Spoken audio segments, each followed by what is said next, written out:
Okay, government company के case में casual vacancy क्या करना है, casual vacancy within 30 days में बोर्ड फिल करेगा विद इन 30 डेज में। अगर वो कैजुअल वैकेंसी कैसी रेजिग्नेशन कैजुअल वैकेंसी के लिए रेजिग्नेशन से हुई है तो अपॉइंटमेंट करेगा board, shall be approve by, appoint करेगा कौन और इसे अप्रूव करेगा कौन, मेंबर इन एजीएम में, इन जनरल मीटिंग में with in 3 months of recommendation of board of auditor. और गवर्नमेंट कंपनी के केस में सीएजी करेगा विद इन 30 डेज में, और अगर सीएजी नहीं कर पाया तो कौन करेगा, बोर्ड करेगा विद इन नेक्स्ट 30 डेज में, ठीक है। Otherwise retiring auditor may be appointed at AGM if, जो रिटायरिंग ऑडिटर होगा उसे अपॉइंट कर दिया जाएगा अगर अनविलिंगनेस नहीं होगा रीअपॉइंट के लिए। उसने स्पेसिफिकली बोल दिया कि भैया ये बंदा रीअपॉइंट नहीं होगा, नहीं बोला हुआ ऐसा।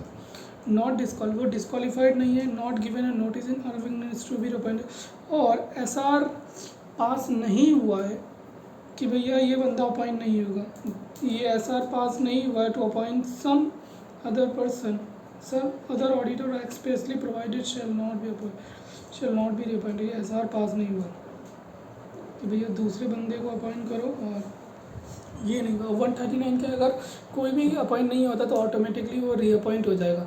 एलिजिबिलिटी क्या है, 141 section 141 eligibility of appointment and disqualification. Eligibility qualification disqualification, person shall be eligible to be appointed as auditor, और कंपनी नहीं है but except LLP auditor appoint हो सकती है।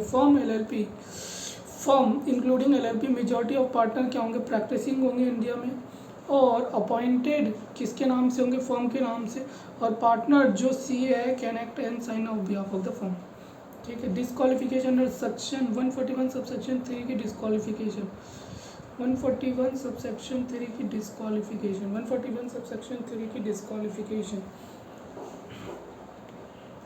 Body corporate other than LLP, तो इसमें से देख लो 141 सबसेक्शन 3 की डिस्क्वालिफिकेशन। एक body corporate, following person shall not be eligible, following person shall not be eligible, क्या लिखूँ, following person shall not be eligible for, following person shall not B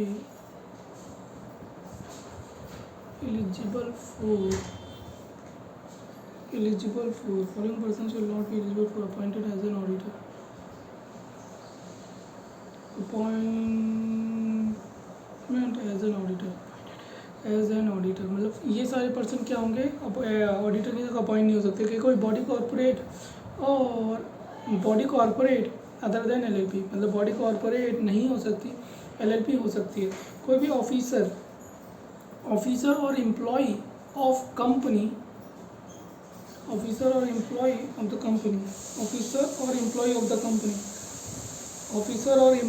company हो सकता है। द टर्म्स ऑफिसर, डायरेक्टर आ जाता है, manager आ जाता है, KMP आ जाता है, शेडो डायरेक्टर आ जाता है।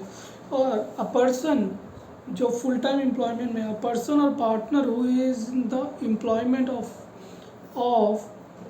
जो पर्सन और पार्टनर, जो पर्सन मतलब कि एक इंडिविजुअल है और पार्टनर मतलब कि फर्म है, तो हु इज़ इन एम्प्लॉयमेंट, किस एम्प्लॉयमेंट में किसकी, officer or employee of the company के एम्प्लॉयमेंट में, जैसे partner of N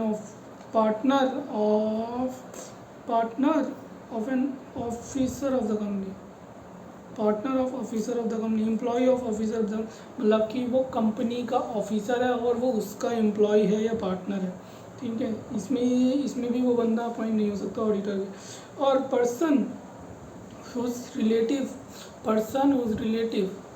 a person who or his relative or partner, वो खुद और उसका रिलेटिव और पार्टनर, वो क्या नहीं कर सकते, सिक्योरिटी होल्ड नहीं कर सकते, फेस वैल्यू ऑफ 1 लाख नहीं, सिक्योरिटी नहीं होल्ड कर सकते उस कंपनी की, सब्सिडी कंपनी की, होल्डिंग कंपनी की, और subsidy of such holding company, subsidy company, associate company, subsidy company, holding company और एसोसिएट कंपनी और subsidy of such holding company, but क्या क्या कर सकता है, रिलेटिव होल्ड कर सकता है to face value of 1,00,000 rupees, और करेक्टिव एक्शन लेना है तो आप विदिन 60 डेज में ले सकते हो। Corrective action within 60 typing share. It may be noted that the condition of ₹1,00,000 where relevant should be applicable company not having share capital otherwise.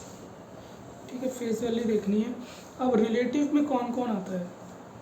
Relative में member of HUF, husband and wife, or one person related to another as may be prescribed section 277 and some है। Father आता है, mother आता है, father आता है, mother आता है, फादर में इंक्लूडिंग स्टेप फादर, मदर में इंक्लूडिंग स्टेप मदर, फिर सन आता है, और फिर सन्स की वाइफ आती है, और डॉटर आती है, डॉटर का हस्बैंड आता है, ब्रदर आता है, सिस्टर आता है, स्टेप सिस्टर, मतलब कि सिर्फ पास में ही है।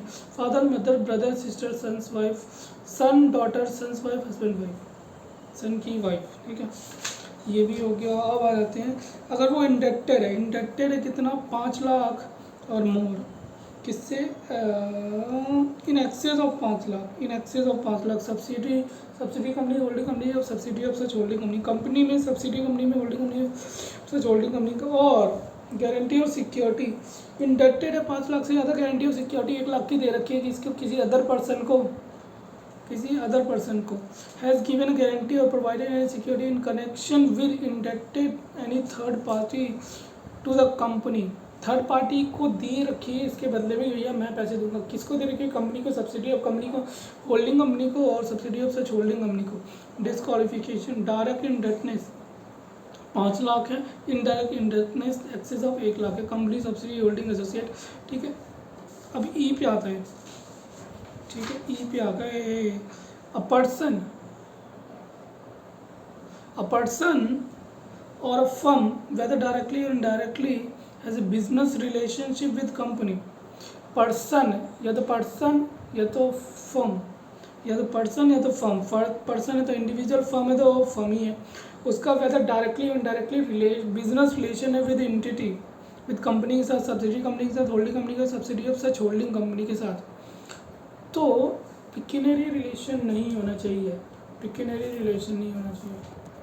तो फिर एक person or firm or whether directly indirectly has a business relationship, एक पर्सन का या तो फर्म का डायरेक्टली और इनडायरेक्टली बिजनेस रिलेशनशिप है, जिसका कंपनी के साथ, सब्सिडी के साथ, एसोसिएट का subsidy of such holding company के साथ है, तो सच में से एज बी प्रिस्क्राइब स्टूडेंट में note that the business relationship का मतलब है एक्सेप्ट बिजनेस रिलेशन, जिनका मतलब है कॉमर्शियल ट्रांजैक्शन और प्रोफेशनल सर्विसेज में कर रहे हो, rendered bye auditor in audit. अगर प्रोफेशनल ट्रांजैक्शन कर रहे हो, कॉमर्शियल मतलब कि ऑडिट करना भैया, उसको फीस तो देनी पड़ेगी ना, और तो प्रोफेशनल ट्रांजैक्शन है तो ये बिजनेस ट्रांजैक्शन में नहीं आएगा। Remuneration, commercial transaction ordinary course of business of the company at arm length price, commercial transaction at arm length price pay कर रहे हो, like sale of goods product, तो भी ये बिजनेस ट्रांजैक्शन नहीं है। ठीक है, अगर कोई पर्सन जिसका रिलेटिव क्या है, डायरेक्टर है, और is in the employment of the company, या तो डायरेक्टर है या तो एम्प्लॉयमेंट है कंपनी में, मैं ऑडिटर हूँ, मेरा रिलेटिव जो है डायरेक्टर या तो एम्प्लॉयमेंट है कंपनी में, तो या तो डायरेक्टर है और एम्प्लॉयमेंट एज डायरेक्टर है, दोनों चीज़ें अलग अलग हैं, मतलब कि अल्टीमेटली वो डायरेक्टर है, employment as a director of the company तो मैं नहीं बन सकता, और KMP है तो मैं 22 में आया था। एक पर्सन जो वो फुल टाइम एम्प्लॉयमेंट में एल्सवेयर, कहीं पे फुल टाइम एम्प्लॉयमेंट में है, or a person or partner of a firm holding appointment as its auditor, एक पर्सन जो क्या है, full time employment elsewhere, or a person or partner of a firm holding appointment as auditor, और उस time उसके पास 20 audit से ज़्यादा है तो वो नहीं ले सकता। If such person or partner at the date of such appointment reappointment holding as auditor more than 20 companies other than the one person company having paid share capital not less than other than the company, small company, dormant company और private company having paid up share capital less than 100 crore, तो ये सारी नहीं आएंगी। full time employment, a person who has been convicted by court of offence involving fraud for a 10 period has not been elapsed, has not elapsed from the date of such conviction. A person who directly indirectly render any services under section 144 में कोई services दे रहा है मोदी बाबू में. M4 managerial services. O4 outsource financial services render कर रहा है. Outsource financial services managerial services outsource financial services MOD. D for design and implementation of financial information. Design and implementation of any financial information. DI internal audit. MODIB. B for banking investment banking services. B MODI. BA for actuarial services actuarial की service है. MODBA. B for books and account books keeping services. A advisory services और any other services. Modi Baba ये हो गया ख़त्म. Rotation of auditor किस किस पे लगता है? रोटेशन ऑफ ऑडिटर तो paid up share capital 20 crore है यहाँ पे. लिस्टेड कंपनी पे लगता ही है एक्सक्लूडिंग ओपीसी पे नहीं लगता. लिस्टेड कंपनीज पे लगता है, ओपीसी में. और जब paid up share capital unlisted public company का जिसका paid up share capital 10 crore और मोर है, 10 करोड़ और मोर है, और बोरोइंग 50 करोड़. ऑल प्राइवेट यहाँ पे आ गया प्राइवेट. यहाँ पे unlisted public company. All private company having paid up share capital 50 crore. और ऑल द कंपनीज, ये सारी जो कंपनी है, all the companies paid up share capital below threshold limit but having public borrowing from, मतलब all the companies, मतलब ये unlisted और public private company. ठीक है. All the public company paid up share capital 10 crore और more. All the private company having paid up share capital 50 crore और more. All the companies having paid up share capital below the threshold limit. A और b से threshold limit है, but जो उनकी borrowing है bank और financial institution और public deposit 50 crore और मोर है. ठीक है.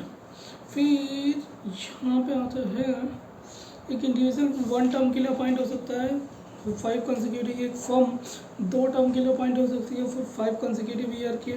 Following the mandate point of record. Date of appointment पे अगर कोई कॉमन पार्टनर रिटायरिंग पार्टनर तो वो भी डिस्क्वालीफाइड हो जाएगी. Every company of existing owner before the commencement of this act. यहाँ पे खत्म हो गया राइट ऑफ द कंपनी. फिर आता है provision applicability of commit.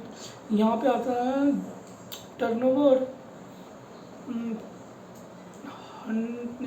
10 crore 1 crore और 1 करोड़ नहीं. Audit committee 100. Paid up share capital all public company with paid up share all public company with paid up share capital 10 crore 10 CR और more. Public company having turnover 100 CR और मोर और public deposit exceeding 50 crore. ये है 177 audit committee. Audit committee क्या है? अगर turnover क्या all the public company with paid up share capital turnover 10 paid up share capital 10 crore और मोर है, 10 करोड़ टर्नओवर 100 करोड़ और मोर है. और क्या है? Aggregate outstanding loans and borrowing और डिबेंचर 50 करोड़ और मोर रुपीज़ और more. Manner and procedure for selection and appointment of auditor. Selection and appointment of auditor ये तो छोड़ दो. Audit committee board of director. Removal of auditor section कौन सा है? रिमूवल ऑफ ऑडिटर यहाँ पे सारा हो गया है. रोटेशन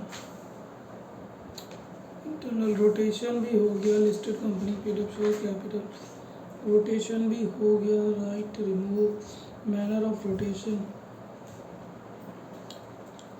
ऑडिट कमेटी भी हो गया. Manner for selection of auditor. Audit committee क्या करेगा? ऑडिट कमेटी और बोर्ड कंसीडर करेंगे qualification and experience along with the pending proceedings of related. Audit committee क्या करेगी? रिकमेंड कर देगी नेम. जो ऑडिट कमेटी है उसकी क्वालिफिकेशन एंड एक्सपीरियंस देखेगी अलॉन्ग विद पेंडिंग प्रोसीडिंग अगर कोई है तो. ऑडिट कमेटी क्या करेगी, रिकमेंड कर देगी नेम बोर्ड को, और बोर्ड एग्री करेगा, फॉरवर्ड कर देगा एनुअल जनरल मीटिंग में। अगर बोर्ड डिसएग्री कर देगा तो रेफर बैक करेगा ऑडिट कमेटी को, साइटिंग द रीज़न। और if audit committee does not reconsider the board, सबसे पहले ऑडिट कमेटी और बोर्ड कंसीडर करेंगे क्वालिफिकेशन एंड एक्सपीरियंस कितना चाहिए, और कोई पेंडिंग प्रोसीडिंग हो तो ऑडिट कमेटी क्या करेगी, रिकमेंड करेगी नेम बोर्ड को। फिर बोर्ड उसको देखेगा, सेटिस्फाई होगा तो रिकमेंड कर देगा एजीएम में। अगर वो सेटिस्फाई नहीं होगा तो बोल देगा कि रेफर बैक करो, और ऑडिट कमेटी को रीज़न बता देगा। अगर ऑडिट कमेटी रिकन्सीडर डज नॉट रिकन्सीडर नहीं करती, बोर्ड रीज़न दे देगा फॉर डिसएग्रीमेंट एंड फॉरवर्ड कर देगा ऑन रिकमेंडेशन टू एजीएम, और auditor hold office till the conclusion of 6th AGM. Removal of auditor before the expiry of term, section 140 subsection 1 क्या कह रहा है, रिमूव कर रहे हैं आप ऑडिटर को before the appointment, before the removal of, before the completion of term, before the expiry of term. तो जो अपॉइंट हुआ है रिमूव हो सकता है office before expiry only special resolution pass हुआ and obtaining the previous approval from central government. Central government से approval लेनी पड़ेगी आपको कि भैया अगर किसी को हटाना है तो आपको सेंट्रल गवर्नमेंट से अप्रूवल लेनी पड़ेगी, सेंट्रल गवर्नमेंट से अप्रूवल लेनी पड़ेगी। ठीक है, सेंट्रल गवर्नमेंट से अप्रूवल लेनी पड़ेगी। ओके, सेंट्रल गवर्नमेंट से अप्रूवल लेनी पड़ेगी। कहाँ आना था,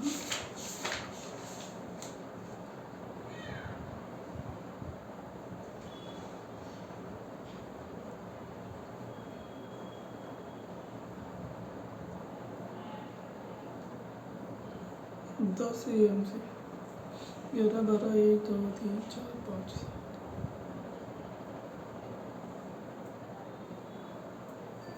700 की सीरीज़ भी तो नहीं करी अभी आपने, शेड्यूल 3 भी नहीं करा।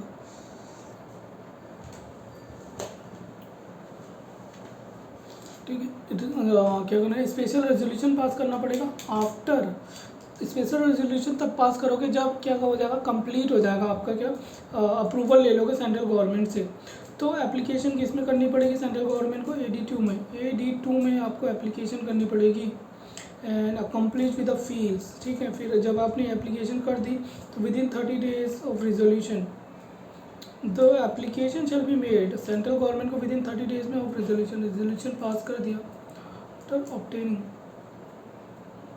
अब ये पहले कह रहा है कि after obtaining previous approval central government, अब ये कह रहा है the application shall be made to central government within 30 days of resolution. वाह जी वाह। तो the company shall hold the general meeting within 60 days of receipt of approval. So company को क्या करना पड़ेगा, जनरल मीटिंग करनी पड़ेगी within 60 days of receipt of approval के लिए of central government for passing the special resolution.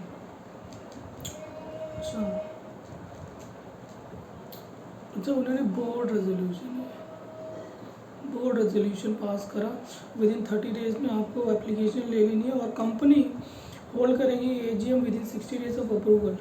It is important to note that before taking any action opportunity of being heard दिया जाएगा किसको, auditor को। Direction of tribunal in case of fraudulent, अगर as per section 5(1)45 tribunal suo motu और on an application made by central government और any person concern,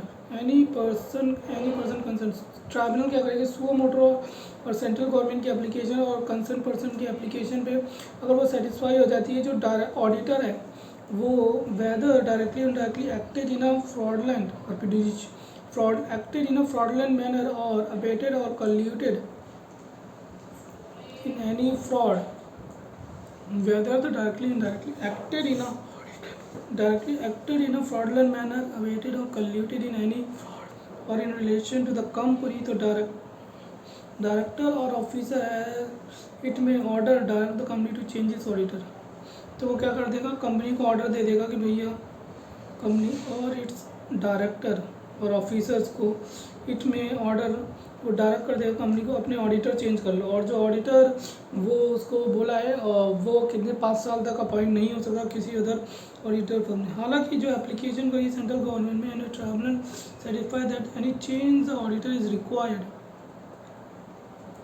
अगर application central government से आई है एंड ट्राइब्यूनल ये सेटिस्फाई है कि भैया चेंज करना है ज़रूरी है, तो with in 15 days of receipt of such application वो ऑर्डर दे देगा और कि भैया जो ऑडिटर है फंक्शन ना करे and the central government appoint कर देंगे अनदर ऑडिटर उसकी प्लेस पे। It may be noted that whether individual firm again जिसके ऑर्डर पास हुआ है, the tribunal shall not be liable to be appointed as an auditor of a company for a period of 5 years from the date of passing the order and shall also be liable for under section 447. It is hereby clarified that a firm liability every partner। फिर क्या है appointment of auditor other than retiring auditor. Appoint कर रहे हैं auditor को before the retiring auditor, resignation by auditor. Auditor shall within 30 days auditors shall within 30 days from the date of registration file ADT3 with the companies and CNAG indicated a reason or other relevant penalty for non-compliance। Audit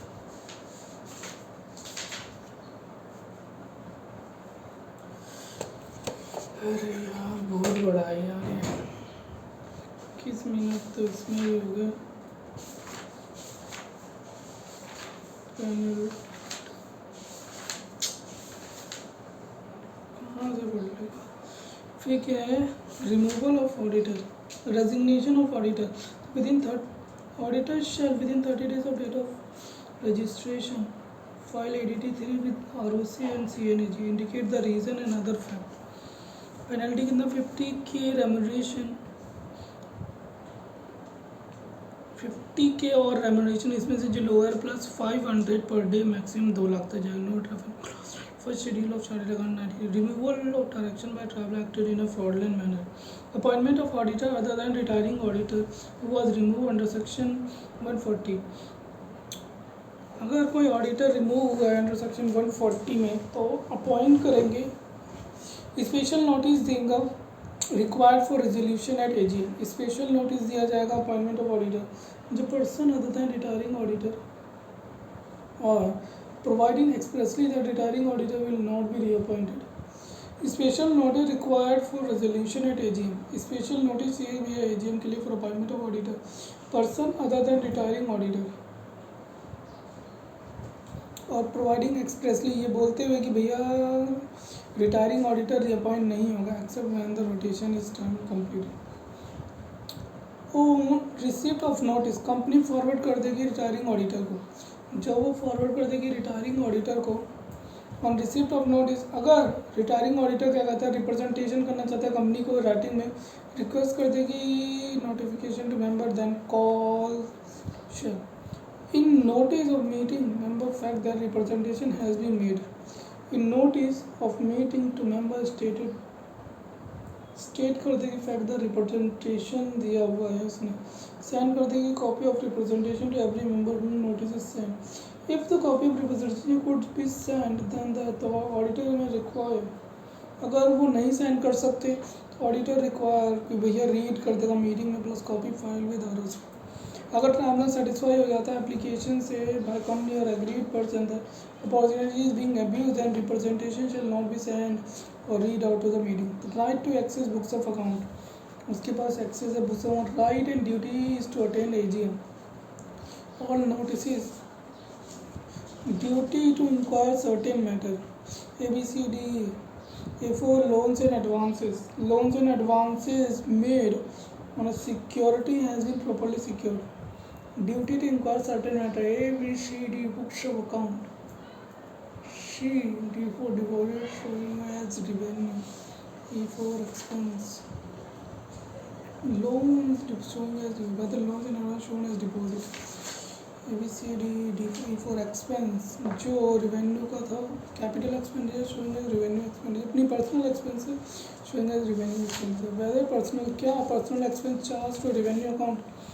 C for जो company है उसने investment है, weather company not being investment, वो investment company नहीं है, तो banking company है। Weather is asset, जो उसने एसेट्स है, जो शेयर्स है, डिबेंचर्स है और other securities sold at less than the cost, sold at price less than the purchase price.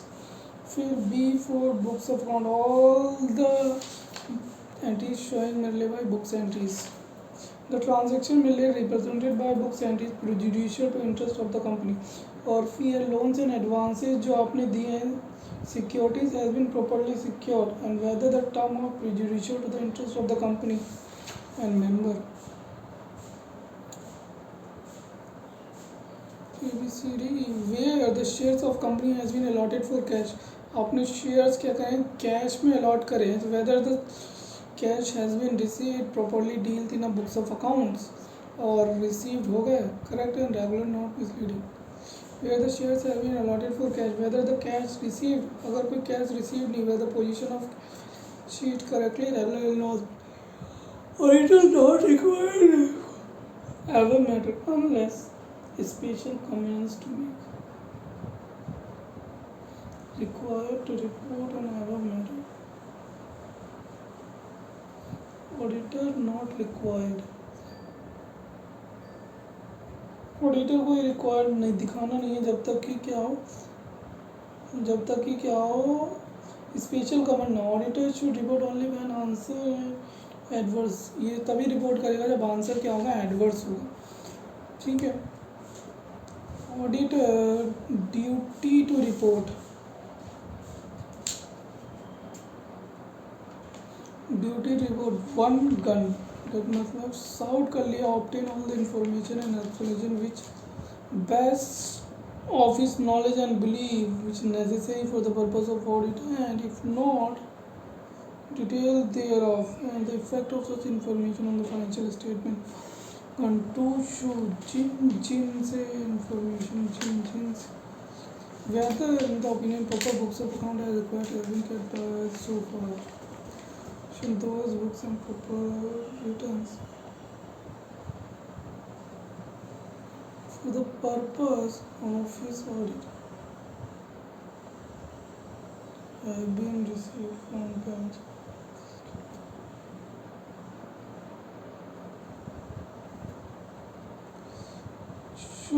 जिन जिस ब्रांच में नहीं है, ट्री ट्री मतलब ब्रांच ऑफिस, मतलब कि वेदर जो ओपिनियन है proper books of account as required has been kept by the company कर रखा है so far appear for examination and those books proper returns adequate books of audit has been received from branches not visited by him, जहाँ से नहीं लिया उसने receive कर लिया, proper books of account maintain है। Whether duty to report, sign audit report, report of fraud, one manner of report within 2 days of knowing of fraud, उसको क्या करना है ऑडिट बोर्ड को रिकमेंड करना है, बोर्ड को क्या करना है रिपोर्ट करना है बोर्ड को और audit committee within 2 days of knowing of fraud और seeking reply within 14 and seeking their reply within 45 days audit committee and committee, जब उनका रिप्लाई आ जाएगा फॉरवर्ड कर देगा अपनी report, reply and observation board, reply और observation of board और audit committee with his comments तो सीजी को with in 15 days of receipt of such reply, ठीक है, अपनी रिपोर्ट दे देगा, रिप्लाई और ऑब्जर्वेशन और बोर्ड और ऑडिट कमेटी का अपना कमेंट, और CG with 15 days of receipt of reply CG को कर देगा विद इन 15 days। अगर कोई रिप्लाई रिसीव नहीं होता तो फॉरवर्ड कर देगा अपनी ओनली सिर्फ रिपोर्ट जब 45 days खत्म हो जाएगा, साइन कर देगा secretary MCA, seal cover by registered post with acknowledge due और speed post followed by email, report format additive format on a letter head auditor, email mobile number signed auditor with a seal and membership number। if fraud 1 crore से एक तो 1 करोड़ है तो audit committee को बता देगा और बोर्ड को बता देगा विद इन 2 days फॉलोइंग भैया नेचर ऑफ फ्रॉड क्या amount of the party involve, party कौन कौन सी डिस्क्लोजर ये बोर्ड रिपोर्ट में आ जाएगा, बोर्ड रिपोर्ट में आ जाएगा the party remedial action taken और रेमेडियल एक्शंस 143 सबसे safeguard in a good faith the provision of reporting costs in secretarial audit penalty for non compliance 5 lakh company case में audit of branch of account cost audit non applicability cost audit कहाँ नहीं लगता regulatory क्या पता है MCU में पूछ ली regulatory sector overall turnover 50 crore individual का 25 और नॉन रेगुलेटरी सेक्टर में overall turnover 100 crore individual product और सर्विस का 35 ये एप्लीकेबिलिटी है cost record applicability cost audit applicability cost record है applicability maintaining cost record turnover of product and service 35 crore अगर सिर्फ आपका 35 करोड़ से ऊपर जा रहा है तो आपको क्या करना है कॉस्ट रिकॉर्ड बनाना है और कॉस्ट ऑडिट कब होगा रेगुलेटेड सेक्टर का टोटल टर्नओवर 50 करोड़ है इंडिविजुअल का है सिंगल प्रोडक्ट और सर्विसेज का 25 करोड़ और एंड अच्छा दोनों ही है एंड 100 करोड़ ओवरऑल है एंड इंडिविजुअल प्रोडक्ट का 35 करोड़ है These limits are given by SES and still have shared reference purpose. Non-applicability. Non-applicability क्या है? Non-applicability कहाँ पे जहाँ पे जो revenue export से आ रहा है more than 75% revenue from export in forex more than 75% of total revenue और आप क्या कर रहे हो कैप्टिव जनरेशन कर रहे हो ऑपरेटिंग इन एसीजर और engage in a generation of electricity for captive consumption आप इलेक्ट्रिसिटी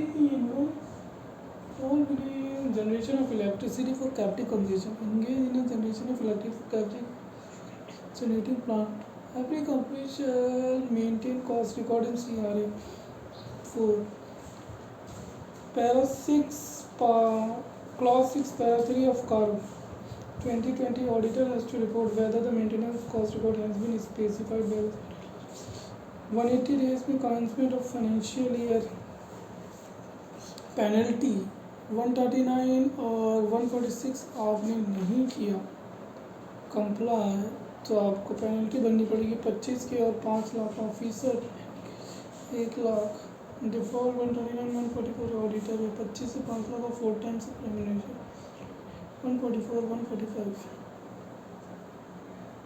25 के से 5 लाख ऑडिटर 25 के से 5 लाख 4 टाइम्स रेम्यूनरेशन ये विलफुल कराए 25 के से 50 के से 25 लाख और 8 times of remuneration plus improvement up to 1 year refund of remuneration pay for damages to company final accounts of preparation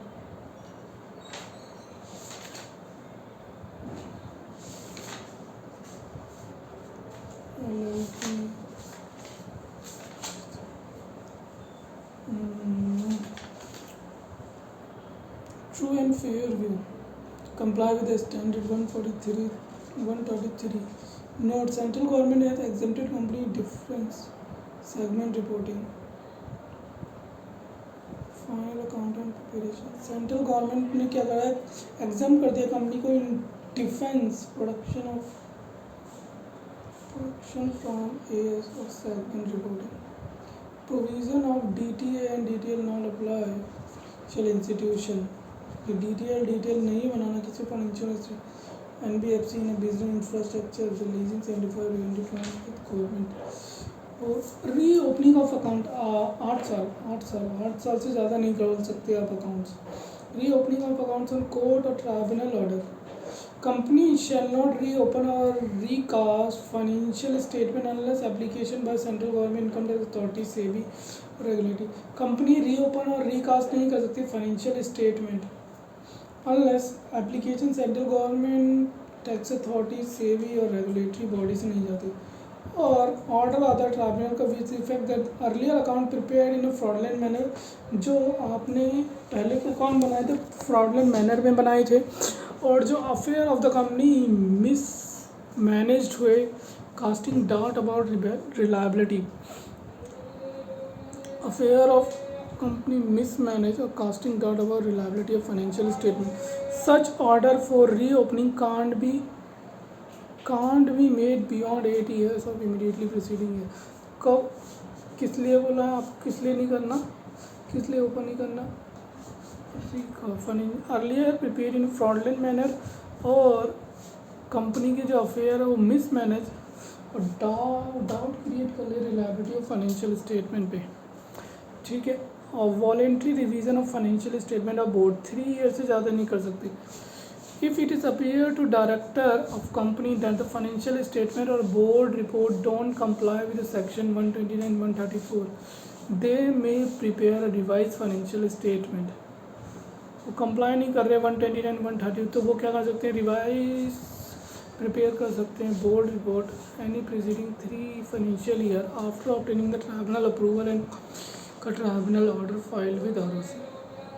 after approval लेनी पड़ेगी इसे ट्राइब्यूनल की, और copy of tribunal file with ROC, और उसे आरओसी को फाइल करना पड़ेगा 3 साल। और उसे क्या करना है उसे रिवाइज करनी फाइनेंशियल स्टेटमेंट। तो NFRA नफरा क्या करेगा, रिकमेंड करेगा central government on formulation and laid down. NFRA monitor करेगा compliance with accounting and auditing standard, oversee करेगा क्वालिटी सर्विस और प्रोफेशन इंश्योर करेगा, और परफॉर्म करेगा other functions. Applicability listed company में अनलिस्टेड पेड अप जिसकी 500 करोड़ से ऊपर है, turnover 1000 crore, loans and deposit 500 crore, यही तो वही चीज़ उसी पे आ जाती है। 25 वाली थी नहीं 24 वाली, लिस्टेड वाली तो अप्लाई हो चुकी है, 23 वाली भी हो गई है, 24 वाली 5 तो वही था, ठीक है। Insurance banking companies engage in a generation of electricity. अब क्या है, punishment for non compliance to true and fair view क्या है, हमारी जो एसेट्स है ओवर वैल्यू नहीं है, अंडर वैल्यू नहीं है, लायबिलिटीज़ ना तो ओवर वैल्यूड है ना तो अंडर वैल्यूड है, और जो प्रिपेयर करें हमने प्रॉफिट एंड लॉस मतलब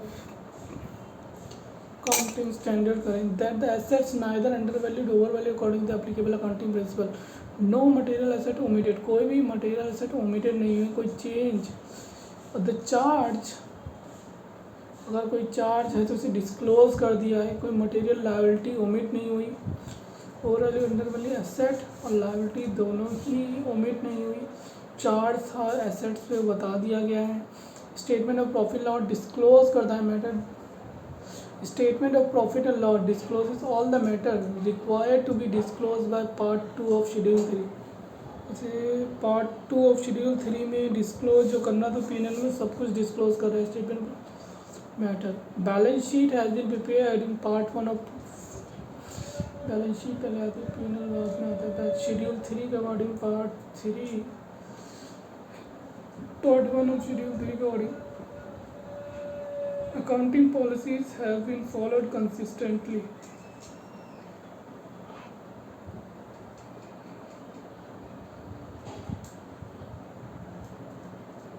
And all unusual, exceptional and non-recurring items have been disclosed separately.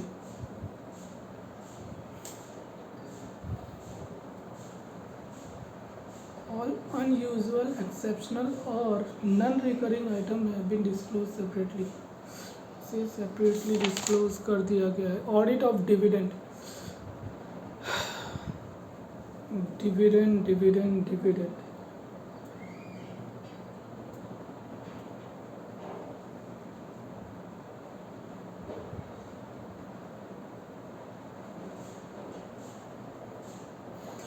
Audit of dividend ख़त्म हो जा भाई LLP, चलो ख़त्म ही है, डिविडेंड के बाद ख़त्म ही है। डिविडेंड क्या है, डिविडेंड आप कहाँ से दे सकते हो, आउट ऑफ प्रॉफिट से, after providing depreciation, depreciation provide करने के बाद आप प्रॉफिट से दे सकते हो, आप ट्रांसफ़र कर सकते हो, और रिजर्व में आपके पास ऑप्शनल है, और सच परसेंटेज ट्रांसफ़र कर सकते हो जो अप्रोप्रिएट हो respective of the dividend declare. Company क्या कर सकती है, ट्रांसफ़र कर सकती है such percentage of profit as consider appropriate, जो उसको लगता है कि भाई इतना रिजर्व में भेजना चाहिए, ठीक है। आउट ऑफ पास्ट प्रॉफिट से भी आप डिविडेंड दे सकते हो। अगर करंट का प्रॉफिट इनएडिकेट है कि डिविडेंड देने के लिए आप पिछले साल के भी प्रॉफिट से दे सकते हो। तो dividend include interim dividend, dividend सिर्फ कहाँ से होगा, फ्री रिजर्व से दिया जाएगा। डिविडेंड इंक्लूड सिर्फ इंटरिम डिविडेंड इंक्लूड करता है which can be out of profit of that financial year. Interim dividend भी आता है जो क्या कहते हैं हम उसको, profit of that financial year. अगर लॉस हुआ है ड्यूरिंग फर्स्ट क्वार्टर में, ड्यूरिंग लास्ट क्वार्टर में, तो रेट ऑफ डिविडेंड क्या होगा, रेट प्लस रेट 3 है।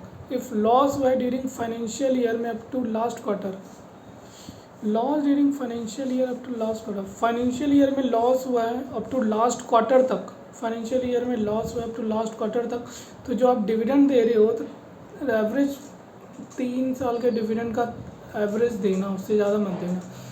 और इट शुड बी डिपॉजिट, क्या करना है, जो डिविडेंड करना है आपको डिपॉजिट कर देना है सेपरेट बैंक अकाउंट में, separate account in a schedule bank from the date of declaration, जब आपने डिक्लेरेशन कर दिया विद इन 30 डेज़ में आपको पे कर देना है। अगर आपने सेपरेट बैंक अकाउंट में नहीं करा तो 18% इंटरेस्ट लगेगा।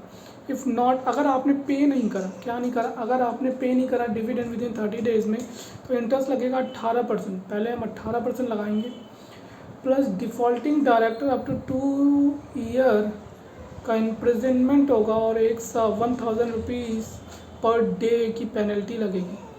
अगर 18% का डिविडेंड देना पड़ेगा अगर आपने विद इन 30 डेज़ में पे नहीं किया तो 31 डे से लगेगा ना। अगर no offence on part of company if, अब ये कंपनी के पार्ट पे ऑफेंस नहीं मानेंगे। अगर क्या हुआ, नन पेमेंट ड्यूटी ऑपरेशन और किसी लॉ की वजह से आपने पेमेंट नहीं करा, शेयर होल्डर ने डायरेक्शन नहीं दिया, तो उस डायरेक्शन काउंट भी complied, this told to share holder given direction, उसने डायरेक्शन दिया and those direction can't be complied, हम उसको कंप्लाई नहीं कर सकते हैं शेयर होल्डर। और हमने बोल भी दिया भैया हम ये नहीं कर सकते। Dispute regarding right to receive dividend, किसको जाएगा डिविडेंड में यही नहीं पता, तो कंपनी की कोई गलती नहीं है। डिविडेंड एडजस्टमेंट लॉ,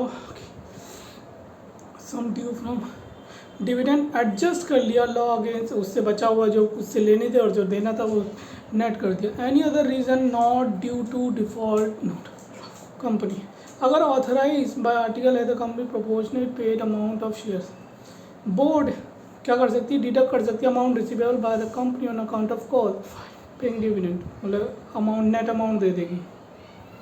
ठीक है, यहाँ पे 12% भी था एक, ये रहा ना।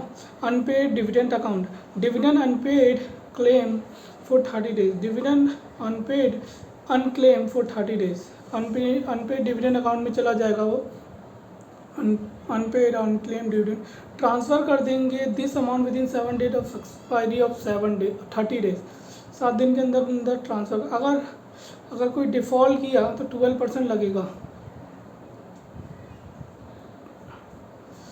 पहले 18 फिर 12। Statement showing names address amount on a website of company with in 90 days of actual transfer. Statement showing name, अगर रिमेन्स पेड रहा 7 ईयर्स तक तो ट्रांसफ़र कर देंगे इन्वेस्टर एजुकेशन फंड में। एक बार मेरे को थोड़ा सा उधर देखने तो यहाँ पे डिविडेंड अनपेड अकाउंट क्लियर नहीं हुआ, dividend unpaid account,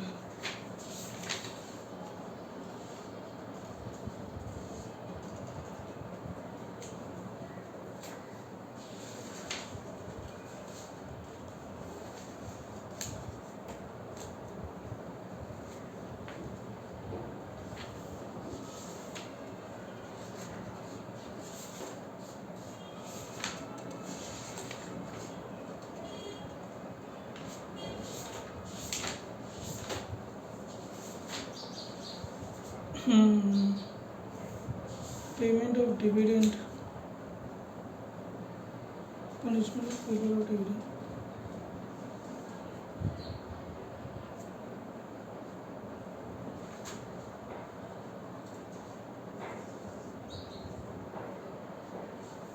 unpaid dividend account, provided dividend जो डिक्लेयर करा है अनपेड है विद इन 30 डेज तक from the date of declaration, तो इसे स्पेशल अकाउंट में डाल देंगे जिसे अनपेड डिविडेंड अकाउंट बोलते हैं। Unpaid dividend account, unpaid dividend account special account में डाल देंगे और इसे ट्रांसफ़र कर देंगे within 7 days of expiry of 30 days. In case कोई डिफ़ॉल्ट हुआ ट्रांसफरिंग में अनपेड डिविडेंड अकाउंट में तो इंटरेस्ट पे करना पड़ेगा 12%। अगर आपने कोई डिफ़ॉल्ट करा ट्रांसफ़र करने में तो यहाँ से आपको पे करना पड़ेगा, ठीक है। और उसके बाद आपको अनपेड अकाउंट में रहा विद इन 90 डेज के अंदर तो कंपनी को क्या करना पड़ेगा, प्रिपेयर करनी पड़ेगी statement containing the name, last known address and the unpaid dividend to be paid each person within a period of 90 days making the transfer unpaid dividend account और वेबसाइट पे बता दो अगर कोई है तो। पेनल्टी क्या है कंपनी को, 1 lakh plus 500 per day, maximum 10 lakh, officer को 25,000 10 दे। रिफंड इन्वेस्टर एजुकेशन फंड छोड़ दे इसको। Right to dividend, right to share, जब टाइटल पता करेंगे तभी हम ट्रांसफ़र कर सकते हैं। Payment of dividend and allotment of bonus right share transfer is held against till the title of share is decided where the instrument or transfer of shares has been delivered। क्या होगा, instrument transfer of share deliver हो गया to the company, registration and transfer of such registered तो it shall transfer dividend in relation to such shares to special account referred in section 124 unpaid dividend account unless company is authorized। क्या हो रहा है मेरे को कुछ नहीं पता चल रहा। Specified in such instrument of transfer further company shall keep abeyance retain power to close the register of member। 45 दिन हर साल में कर सकते हैं, पर 3 दिन से ज़्यादा नहीं कर सकते और आपको करने के लिए अप्रूवल लेनी पड़ेगी। Notice period at least 7 days of such may be prescribed by specified by SEBI for a listed companies। Company close कर सकते हैं मतलब रजिस्टर ऑफ मेंबर और debenture holder, register other securities का होल्डर फॉर एनी पीरियड के लिए जो exceeding नहीं होगा 45 दिन से ज़्यादा एक साल में, बट 30 दिन से ज़्यादा नहीं होगा एक टाइम में, subject to giving previous notice. आपको पहले एटलीस्ट 7 days पहले नोटिस देना पड़ेगा और सच लेसर पीरियड एज में specified by SEBI. Note residual value of assets 5% से ज़्यादा नहीं होनी चाहिए ऑफ ओरिजिनल कॉस्ट की। Useful life of asset shall not be ordinary different from useful life specified in part C of schedule 2। अगर कोई asset double shift में कर रही है तो 50% डेप्रिसिएशन बढ़ा लो, इंक्रीज बाय 50। अगर ट्रिपल शिफ्ट में 100%, मान लो किसी पे 10% डेप्रिसिएशन लग रहा है तो 50% कर देंगे तो 15% और फिर 20%। 50% कैपेसिटी में डबल शिफ्ट में कर रही है, डबल शिफ्ट में और ट्रिपल शिफ्ट में कर रही है तो 20% कर देंगे। यहाँ पे ओरिजिनल था ये प्लस 50% है प्लस 100% है, ठीक है। नॉन प्रोविज़न ऑफ टैक्स आपको बनाना पड़ेगा, कंट्रावेंशन हो जाएगा नहीं तो 128 और 129 का। LLP 40 लाख 25 लाख से ज़्यादा है, टर्नओवर 40 लाख और कंट्रीब्यूशन 25 लाख तो कोई ऑडिट नहीं होगी। टर्नओवर 40 लाख से ज़्यादा होना चाहिए और कंट्रीब्यूशन 25 लाख से ज़्यादा होना चाहिए तो जाके ऑडिट होगा। एनुअल रिटर्न फॉर्म 11 में with in 60 days of financial year तो ऑडिटर में भी अपॉइंटेड डेजिग्नेटेड पार्टनर अपॉइंट करेगा ऑडिटर को at any time of first financial year but before the end of first financial year at least 30 days prior to the end of each financial year।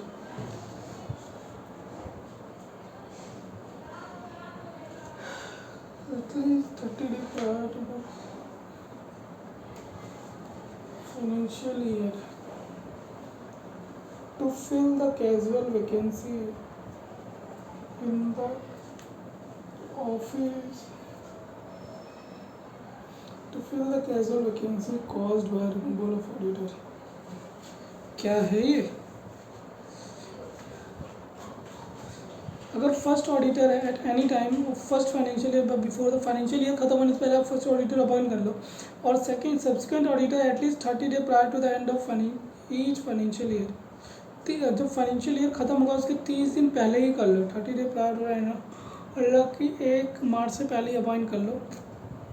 और fill the casual vacancy to fill the casual vacancy in the officer of auditor. LLP required to maintain books of accounts shall contain received expend assets, advantage और purpose of detection of error और fraud पता चल जाता है, dispute resolve हो जाते हैं, dispute अगर कोई होता है in a matter of account settle हो जाते हैं, बैंक फाइनेंशियल इंस्टीट्यूशन lend कर देता है मनी, periodical और visits and suggestion by auditor will help full in improving the management of the LLP. Visit and suggestion by auditor helpful for setting accounts between partners. The time of admission, death, solvency, the auditor duties of LLP. Miscellaneous topics तो यहाँ पे हमारा ख़त्म होता है, जैसे तैसे कर दिया है, 50 मिनट लगे, हम नेक्स्ट चैप्टर करते हैं।